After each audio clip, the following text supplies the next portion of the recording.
Hi guys, today we will talk about how can you fix that problem you have on your Translate app. We're going to figure out the solution or know how you can do that on your app. So all you have to do is you just click here on settings here. So then it's going to take us to next step. Then all you have to do now, you just go down here and you click here on apps and you come to next step here or apps list. Then you just go down here to looking for Translate app.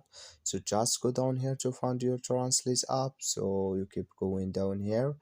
Then when you found it, just click on it like this. Then it's going to take you to next step here.